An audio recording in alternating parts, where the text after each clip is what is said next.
Hello and welcome to another edition of another book review. This week I'll be reviewing Netherland by Joseph O'Neill. I'll talk very briefly about the author, go into a spoiler-free overview of the book, talk about what I liked about it, what I didn't like about it, who I'd recommend the book to, and finish off with what I will be reading for next time. Joseph O'Neill was born in Ireland. He kind of grew up all over. He received a law degree from Cambridge University. He's written several novels. He's written some nonfiction work. He's been a reporter for The Economist as well as The Atlantic. And he currently, according to the copy of the book I read, lives in New York City. In this book, Netherland kind of pulls a lot of those things together and won a Penn Faulkner Award when it came out, I think in 2008, which is a prestigious literary award. What it is a little bit difficult to describe without kind of spoiling the book or to give you kind of too much or too little information.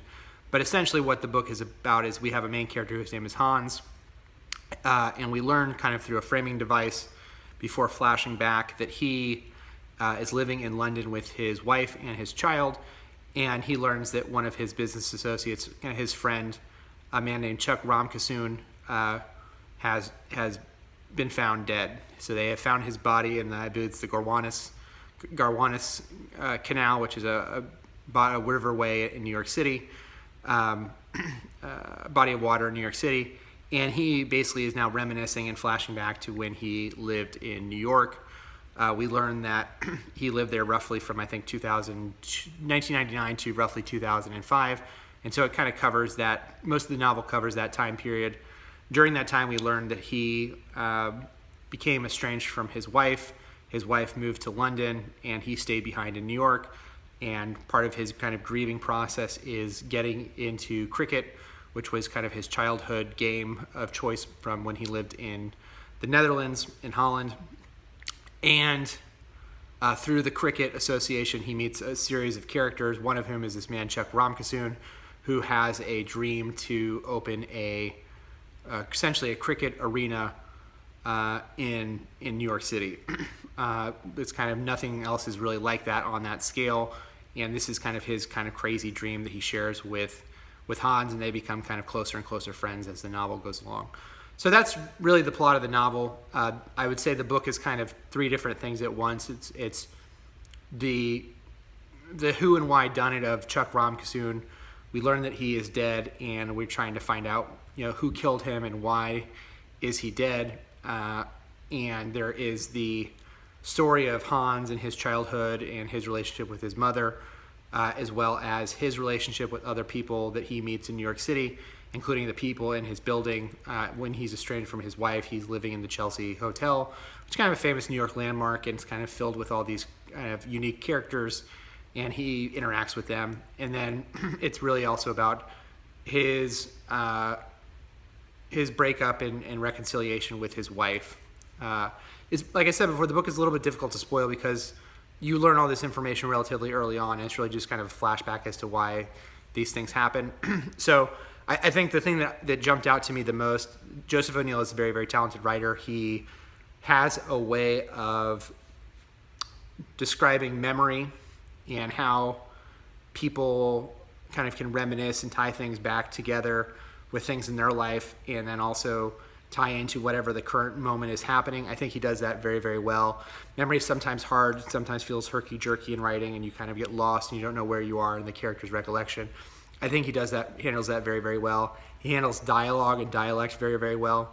Because because the main character is getting into cricket in New York, it's kind of entering this subculture of people who are from all over the world.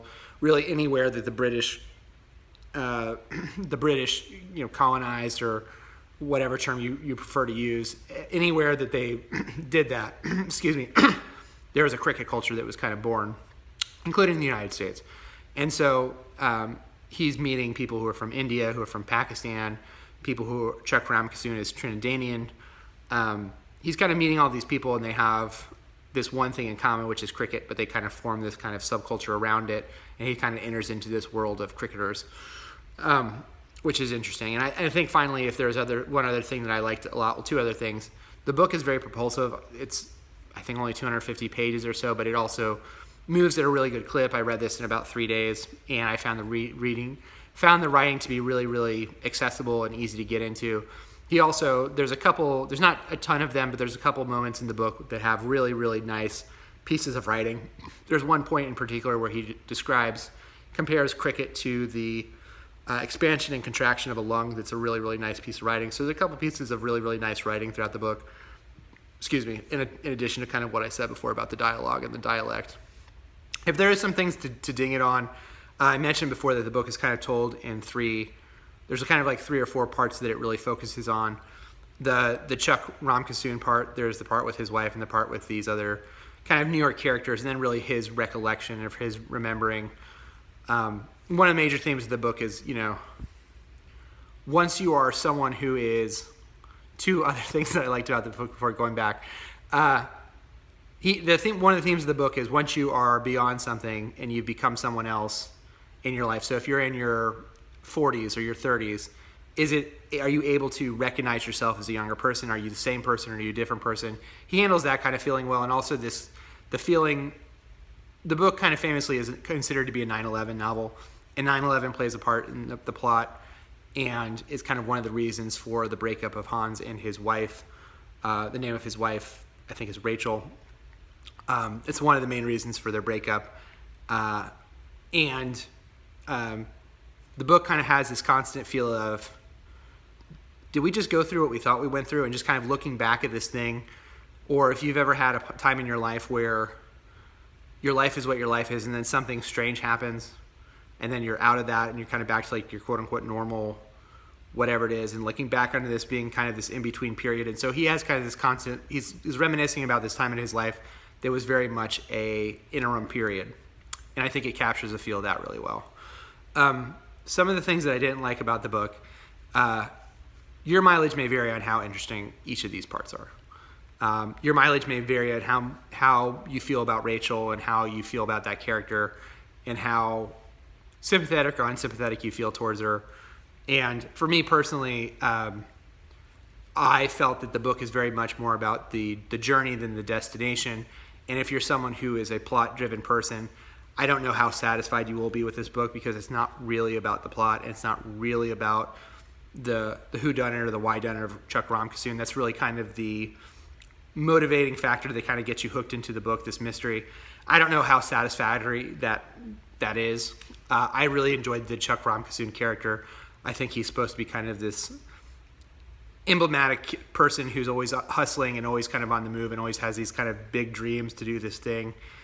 And I think he's an interesting character. I wish that there had been more of a story behind it. And I think that's kind of part of Joseph O'Neill's point is, the story is that sometimes the story doesn't make sense or is not always satisfactory. But if you're someone who's coming from a genre standpoint where you have all these things and A leads to B leads to C leads to D, I could see people being unsatisfied with it.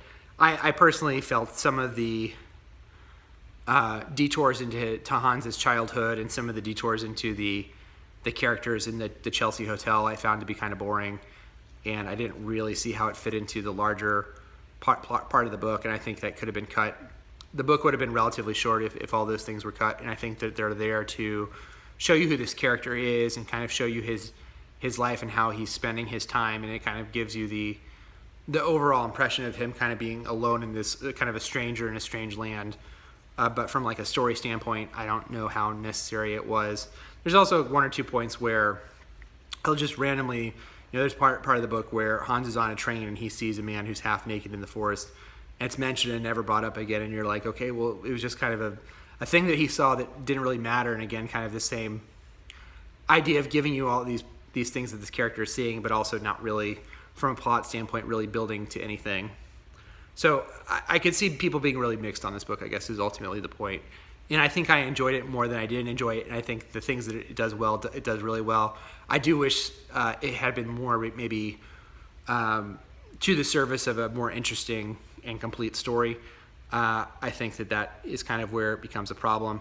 If you're someone who doesn't care about kind of in both, I should say, these people are both, Hans is an oil and gas analyst in the early 2000s. He's very, very well paid, and so part of his time is always kind of going from places to place. He spends part of the book in Arizona for like a couple pages because he's going out there for a conference or something to that effect.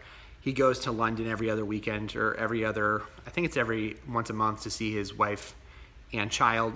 He's very well paid, has a lot of money, and his wife is a lawyer and has a lot of money. And so if you're someone who has a hard time getting into the sympathies of people who are relatively well off, you could also see that being a barrier for you. I just wanted to kind of throw that out there.